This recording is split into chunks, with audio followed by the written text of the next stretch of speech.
Oke, sekarang kita akan masuk di dalam sesi selanjutnya, yaitu tanya jawab.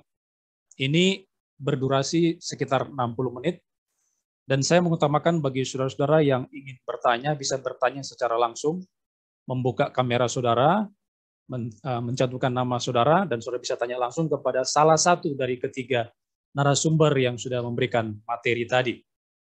Silakan bagi saudara yang ingin bertanya, bisa raise hand, lalu memberikan pertanyaan atau respon tanggapan. Silakan.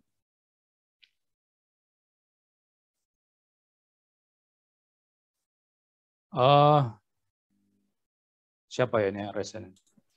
Ada Pak Rikson. Rikson dulu ya. Oke, Pak Rikson, saya persilakan Pak Rikson. Open cam-nya, Pak. Atau Pak Pangeran dulu lah. Ini Pak Pangeran udah angkat tangan nih. Pak Pangeran mungkin duluan ya. Oke, baik, Pak. Masih di mic-nya belum dibuka, Pak Pangeran. Ya. Ya. Iya, itu di-unmute dulu, Pak. Sudah kedengaran suara Bapak. Oh, sudah. Iya. Baik, shalom Bapak Ibu. Senang sekali ya malam hari ini mendengarkan pemaparan dari Pak Gradio Pelo, teman saya ini, sahabat lama dan juga sampai sekarang bersahabat.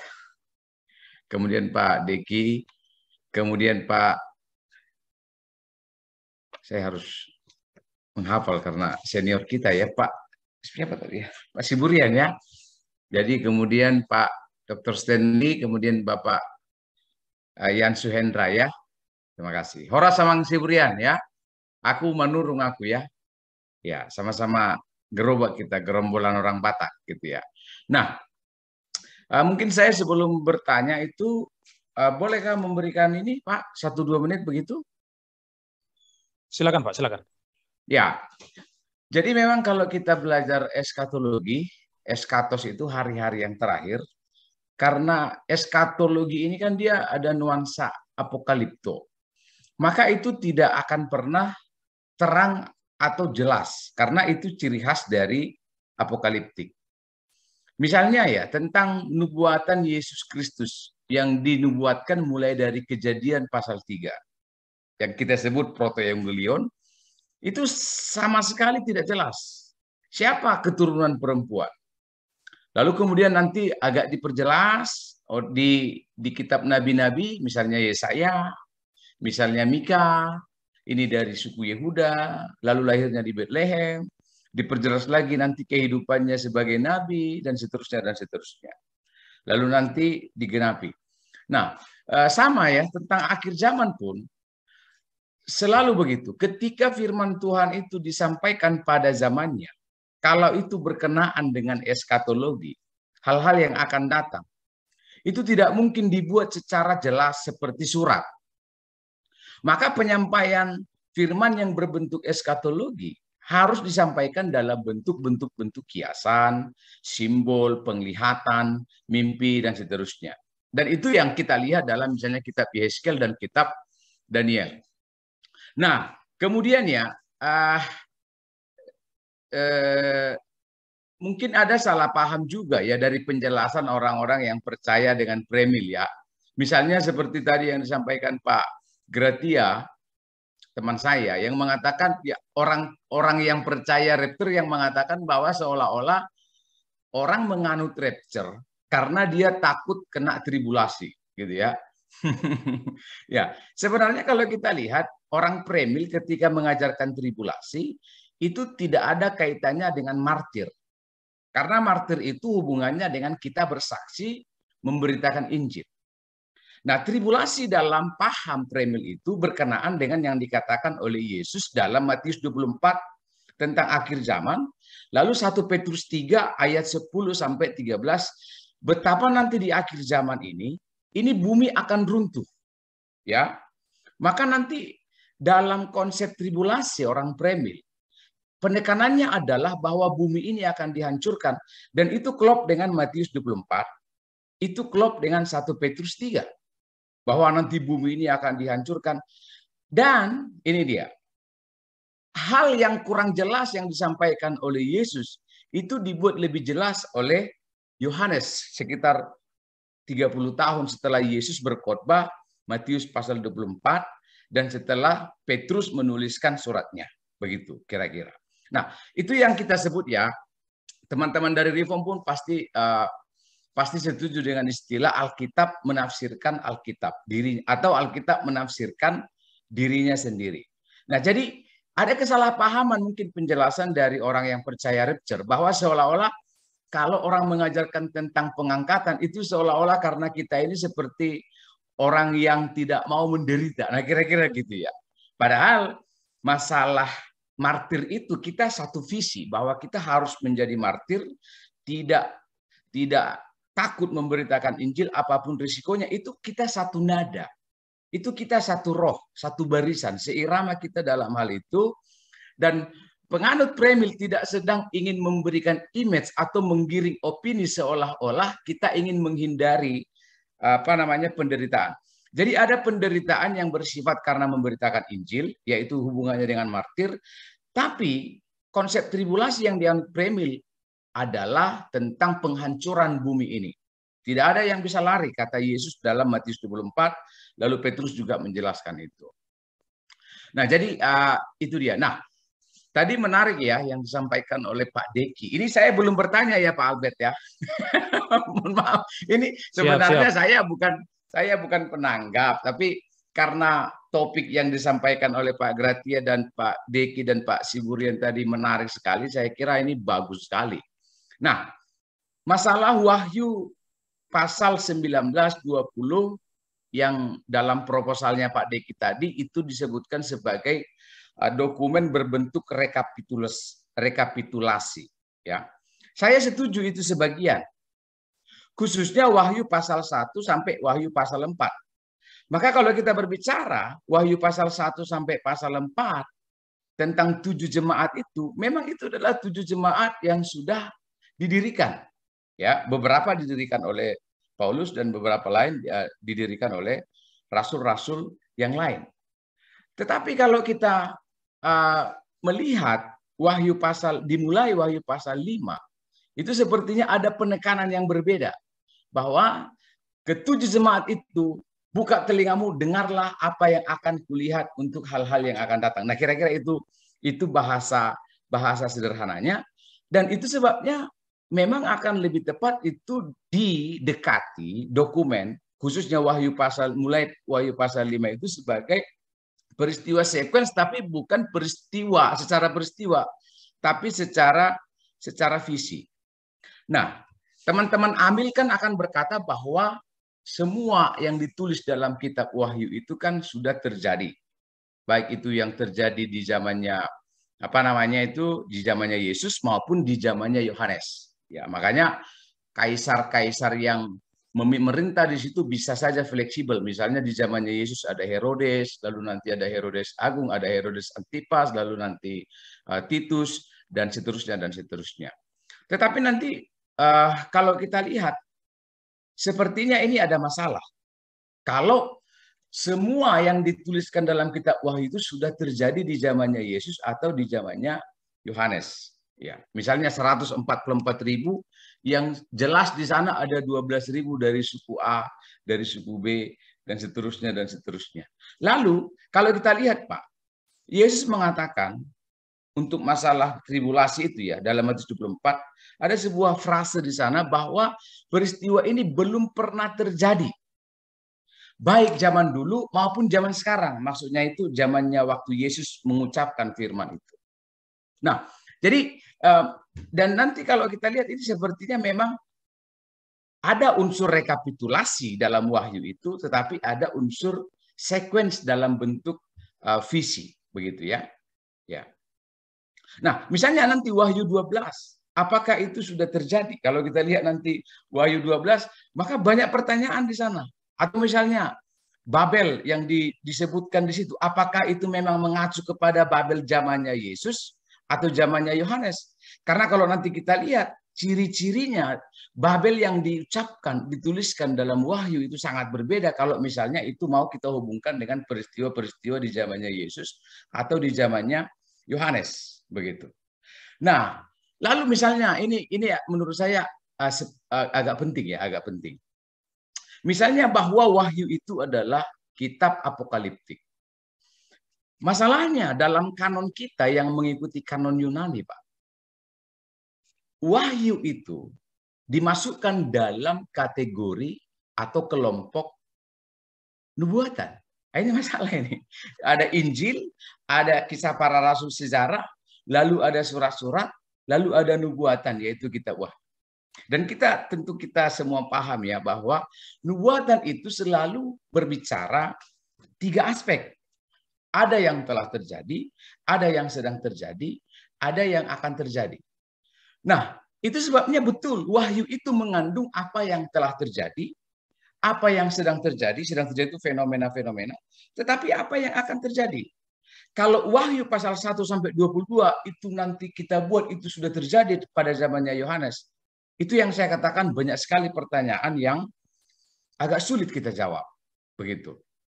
Nah, maka penganut Premil, Pak, menggunakan pendekatan namanya double reference.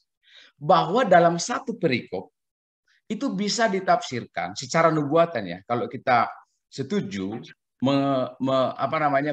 mengelompokkan bahwa Wahyu ini adalah kitab nubuatan bernada apokalipto.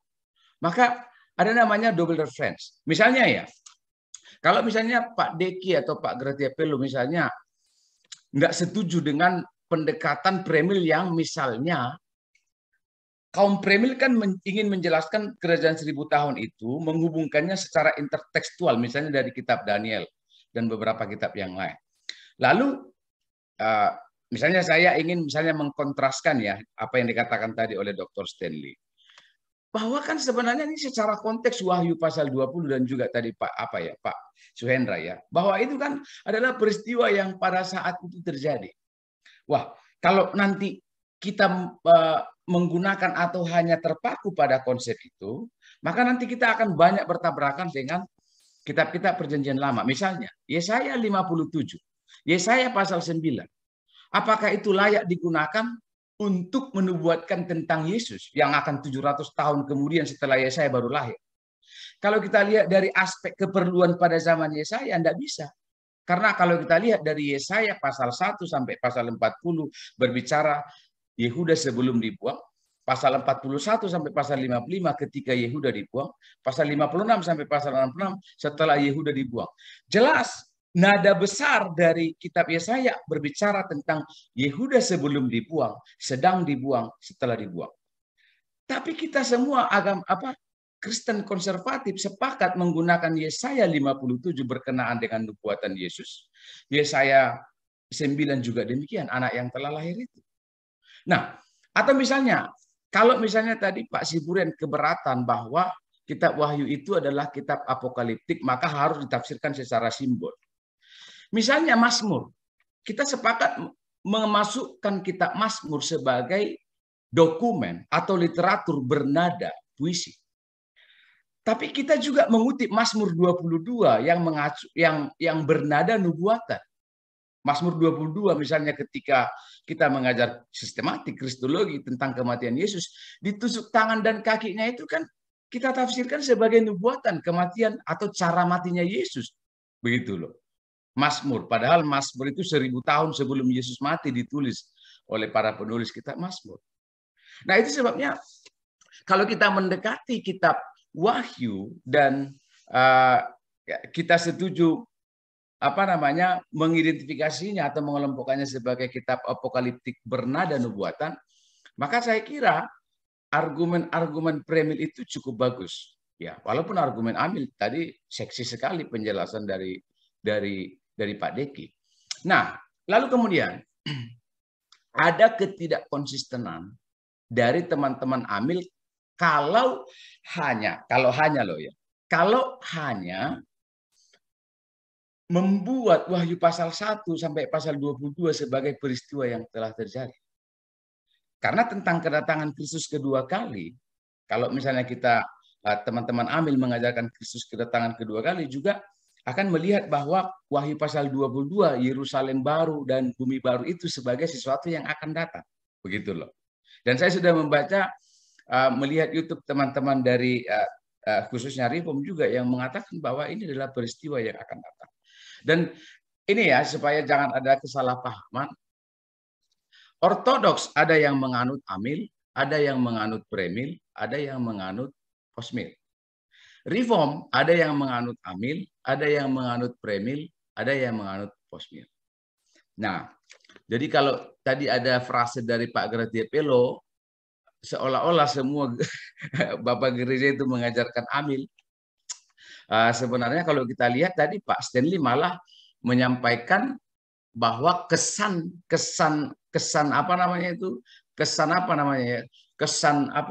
positifnya, misalnya Justinus Martir, Papias, Irenaeus, dan beberapa bapak gereja itu dari kutipan-kutipan yang kalau kita baca sepertinya mereka bernada premil walaupun tidak bisa disebutkan sebagai kaum dispensasional. Nah, jadi pertanyaan saya Pak Diki dan Pak Gratia Pelo dan juga Pak Siburian, kalau misalnya kita memang melihat wahyu ini sebagai peristiwa yang akan datang, peristiwa yang telah terjadi, bagaimana kita menjelaskan tempat-tempat yang dibicarakan dalam wahyu itu yang begitu nyata, sungai-sungai yang dibicarakan di sana begitu nyata, kronologi yang dinyatakan di sana itu bernada sesuatu yang akan terjadi. Nah, ketika Premil menjelaskan kerajaan 1000 tahun, mereka mengutip Yesaya 65. Dan Pak, akan sulit sekali kita menafsirkan Yesaya itu, khususnya Yesaya 60, 61, 65, kalau itu tidak ada hubungannya dengan Wahyu pasal 20, kerajaan 1000 tahun. Karena kalau misalnya kita berkata ya, dalam Yesaya 65 itu dikatakan bahwa mereka akan makan kebun anggurnya, waduh luar biasa itu. Pertanyaan saya, di mana ucapan Yesaya dari Yesaya 60 sampai 65 itu digenapi? Karena kalau kita lihat, setelah ucapan Yesaya itu, 125 tahun kemudian Yehuda dibuang tahun 586 sebelum Masehi, 536 mereka mulai dipulangkan, 516 sebelum Masehi Bait Allah selesai dibangun. Setelah itu tidak ada masa jayanya orang Israel itu. Karena mereka dihajar itu sama media Persia. Setelah itu dihajar oleh kerajaan Yunani, Alexander Agung. Lalu nanti dihancurkan oleh Kekaisaran Romawi, bahkan tahun 70 itu Bait Allah dihancurkan ulang, lalu orang-orang Israel menjadi diaspora dan lari kemana-mana. Baru tahun 1948 mereka kembali ke Israel, dan belum ada fenomena Yesaya 65 itu dialami oleh orang Israel. Pak Pangeran, bisa dipersingkat Pak? Waktu ya, jadi oke. Jadi pertanyaan saya adalah, bagaimana kita menafsirkan nanti teks-teks dalam Perjanjian Lama itu tentang misalnya pemulihan dan seterusnya, kerajaan yang damai, yang tenang dan seterusnya dan seterusnya. Itu Pak.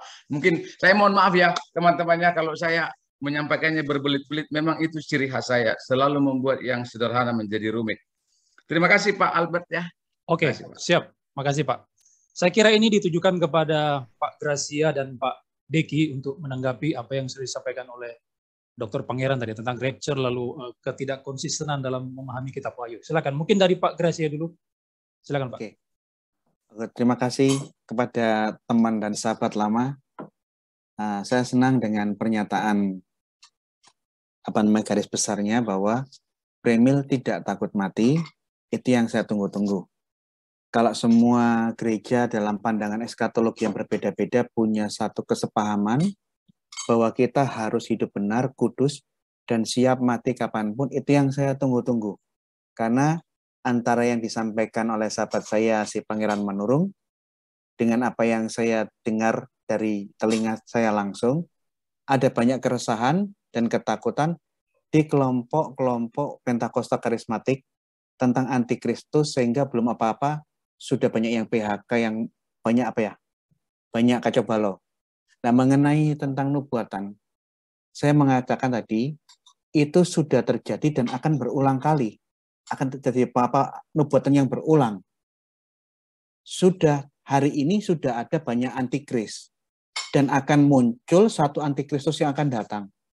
Jadi saya rasa sih semua sudah saya jelaskan, bahwa saya percaya tentang apa yang ditulis oleh Yohanes, bahwa masa penindasan pembantaian sudah terjadi, dan sudah muncul banyak antikris. Di zaman Yohanes sudah muncul banyak antikris, tapi ada satu kalimat, dan akan muncul satu yang akan muncul di akhir zaman, yang mungkin menyambung apa yang Bapak Pangeran Manurung sampaikan, akan ada penindasan yang terbesar yang belum pernah terjadi. Artinya, ini yang saya sebut sebagai pengulangan-pengulangan di dalam nubuatan. Oh ya, mengenai tentang ortodok, di gereja ortodok semua rata-rata alirannya seperti amilenium. Kalau menggunakan bapak-bapak gereja, di dalam patrologi itu ada semacam aturan, kita tidak boleh menggunakan pandangan person bapak gereja. Jadi kalau di dalam suatu isu teologi, kita harus menggunakan pandangan konsensus dan yang akan menjadi suatu ajaran gereja. Dari semua pandangan-pandangan bapak gereja ortodok mengajarkan pandangan akhir zaman yang mirip dengan amilenium, bahwa sekaranglah kerajaan Kristus, zaman gereja. Kalau dikatakan Yesus belum memerintah, loh, kapan Yesus memerintah? Apakah saat ini Yesus sudah belum memerintah? Ini menjadi masalah. Benar, dunia diserahkan kepada iblis, tapi dibawakan kontrol dan pembatasan oleh Kristus. Jadi seperti yang disampaikan oleh Pak Diki Gadas, itu yang kami juga pahami, bahwa iblis diikat bukan berarti dia berhenti dan tidak bisa bergerak. Dia dibatasi. Bahkan di dalam nubuat, di dalam sejarah gereja, di tengah-tengah pembantaian, Nero yang ditulis 66 itu Nero, kalau ngomong konteks historis. Di tengah-tengah pembantaian orang-orang Kristen, mujizat dan perkabaran Injil luar biasa terjadi.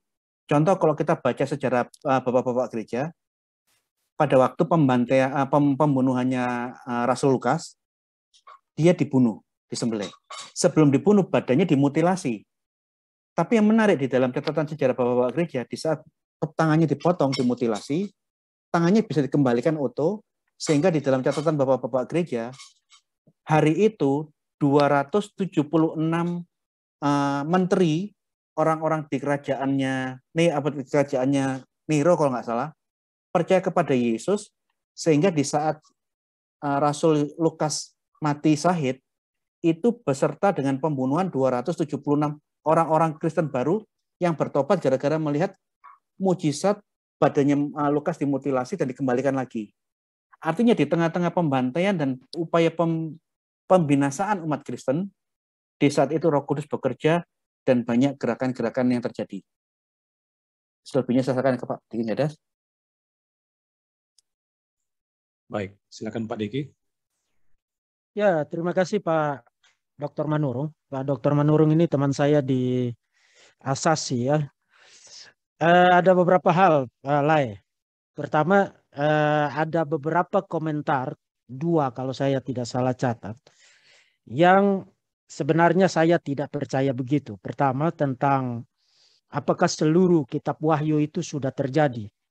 Nah, itu kalau di dalam sejarah penafsiran kitab Wahyu, yang percaya begitu itu orang-orang preteris. Saya bukan orang preteris. Jadi saya percaya bahwa kitab Wahyu itu punya kaitan erat dengan konteks abad pertama, Romawi abad pertama. Tapi tidak semua yang ada di dalam kitab Wahyu itu terkait dengan konteks abad pertama dan sudah terjadi pada abad pertama. Pendekatan saya itu kalau digunakan istilah teknis, karena sekarang saya lagi berupaya selesaikan buku saya Eksposisi Wahyu 1-5, tapi karena terus-menerus ada kesibukan termasuk webinar semacam ini, jadi batal terus selesainya. Kalau pendekatan saya kita gunakan istilah teknis itu, saya lebih kepada pendekatan idealis ya, bukan pendekatan preteris. Jadi saya tidak percaya bahwa semua di dalam kitab Wahyu itu sudah terjadi. Kedua, tentang rekapitulasi. Nah, terima kasih memberikan komentar tentang itu. Sebenarnya maksud saya itu tidak seperti yang Pak Pangeran mengerti, mungkin salah dengar tadi. Maksud saya dengan istilah rekapitulasi adalah cara Yohanes membahasakan peristiwa yang sama dengan 2 atau 3 cara yang berbeda. Jadi bicara tentang peristiwa yang sama, tapi dia gunakan 3 presentasi yang berbeda. Itu yang saya kasih contoh dari 3 set angka 7. mulai dari pasal 6 sampai dengan pasal yang ke-11. Kemudian nanti di pasal 16 muncul lagi 7 cawan murka Allah itu. Tapi sebenarnya kalau kita baca detail-detail penggambarannya, itu dia bicara peristiwa yang sama. Jadi bukan 3 set peristiwa yang berbeda terjadi secara kronologis, tapi dia bicara peristiwa yang sama, tapi dia gunakan penggambaran yang berbeda, menggunakan ungkapan-ungkapan simbolik. Hal itulah yang menjadi inti argumen saya di dalam 3 poin argumentasi yang tadi. Karena saya percaya bahwa Wahyu pasal 20 itu adalah rekapitulasi dari pasal 19, kemudian pasal 16, kemudian termasuk juga rekapitulasi dari Wahyu pasal yang ke-12. Dan kalau ada waktu yang cukup, tadi saya kurang detail memperlihatkan hubungan antara pasal 20 dan pasal 12. Tapi nanti kalau ada waktu kita bisa perlihatkan itu. Paralel-paralelnya itu cukup kuat untuk bisa diperlihatkan. Jadi saya gunakan istilah rekapitulasi itu dalam pengertian itu. Itu sebabnya saya menolak pembacaan kronologis terhadap pasal 19 dan pasal yang ke-20. Kemudian tentang Yesaya, nubuat-nubuat di dalam perjanjian lama ya. Oh itu saya senang sekali karena tadi sebenarnya saya mau bahas itu. Tapi karena waktunya hanya 30 menit, jadi saya tidak bahas itu.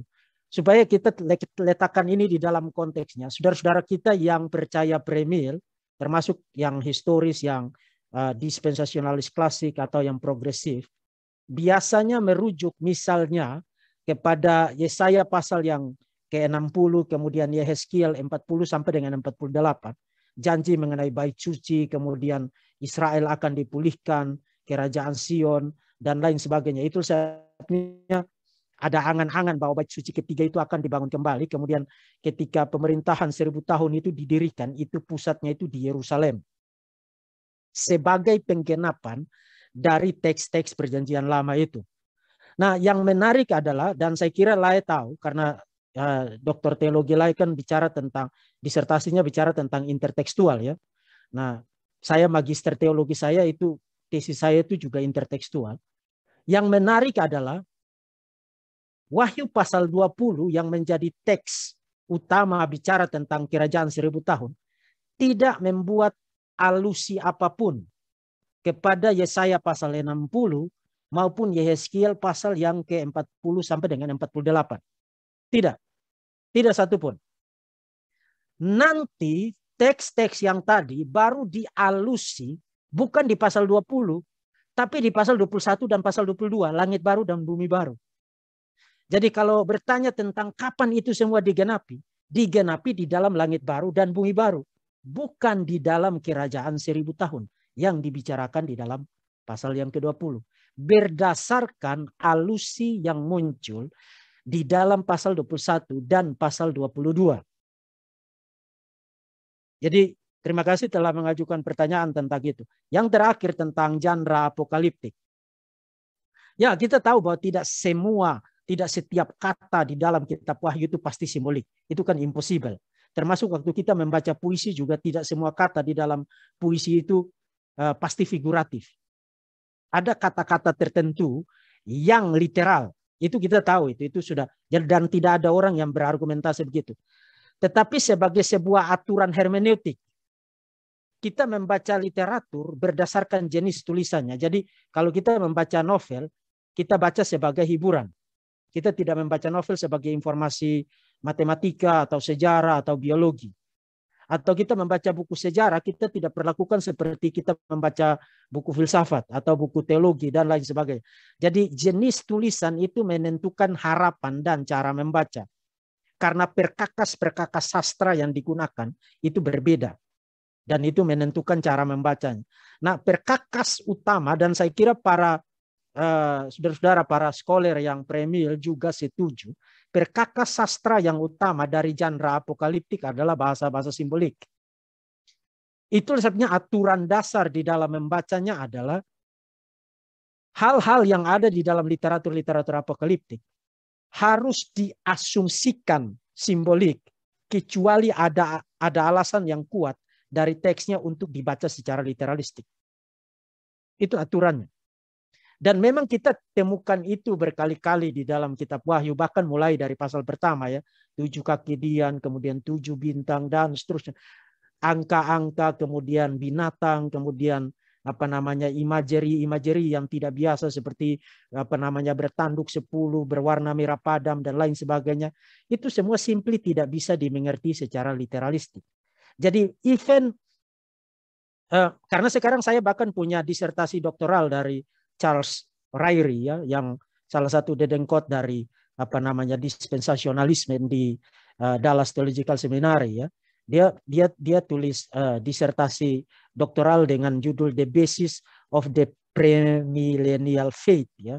Dan itu sudah diterbitkan dalam bentuk buku, dan menurut dia bahwa segala sesuatu yang ada di dalam kitab Wahyu itu harus dibaca secara literal, termasuk waktu dia komentar tentang Wahyu pasal yang ke-20 juga dia berkomentar bahwa itu harus dibaca secara literalistik. Nah, for start saja, dengan segala hormat lah temanku, saudaraku, untuk awal saja itu secara hermeneutik tidak bisa diterima. Karena genre dari kitab Wahyu itu sendiri sudah melarang untuk kita bikin aturan begitu. Genre-nya. Kita belum buka kitabnya, baru tahu bahwa ini genre apokaliptik saja, kita sudah harus asumsikan bahwa ini simbolik, ini figuratif. Kecuali nanti waktu kita baca, kemudian kita, ada bukti dari teksnya mengharuskan ini dibaca literal, baru kita baca itu literal. Tapi sebagai aturan hermeneutik, aturan eksegesis, genre-nya itu sendiri saja sudah menetapkan aturan untuk membaca itu secara literalistik. Dan sejauh yang kita perhatikan di Wahyu pasal 20, saya selalu kembali ke situ karena itu topik utama saya. Sejauh yang kita perhatikan di Wahyu pasal 20, membaca kerajaan 1000 tahun secara literalistik itu sebenarnya, tadi Lai bicara tentang inkonsistensi. Justru itu inkonsisten karena pada akhirnya harus, kalau mau konsisten secara literalistik, kuncinya itu juga harus literalistik. Rantainya itu juga harus literalistik. Kemudian dilemparkan ke dalam jurang maut. Jurang maut itu sendiri juga harus literalistik. Itu kalau mau konsisten.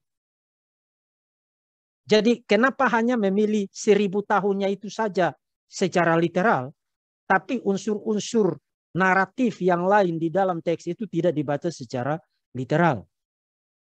Jadi kalau mau konsisten menggunakan pendekatan literalistik, saya justru sangat ingin dan sangat tertarik melihat bagaimana saudara-saudara yang menganut premil dan dispensasionalis klasik atau historis benar-benar membaca teks itu secara literalistik. Hasilnya akan jadi seperti apa? Karena ini sama seperti pick and choose. Memilih yang cocok dengan skema eskatologi premil. Misalnya 1000 tahun itu cocok dengan skema eskatologi premil. Kemudian itu literal. Tapi begitu ketemu kuncinya, begitu ketemu jurang mautnya, kemudian ketemu diikatnya, itu tidak literal. Dan by the way, bagaimana dengan rantai itu bisa dipakai secara literal mengikat setan? Apakah setan itu makhluk fisikal? Sehingga diikat dengan rantai yang, waktu kita gunakan rantai kan kita tahu itu materi ya. Bagaimana yang materi dipakai mengikat yang non materi?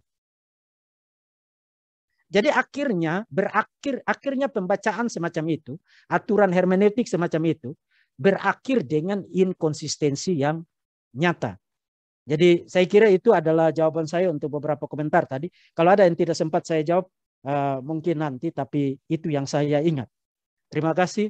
Tuhan memberkati Pak Pangeran dan saudara-saudara yang ikut ini. Terima kasih. Baik, terima kasih Pak Deki Gadas.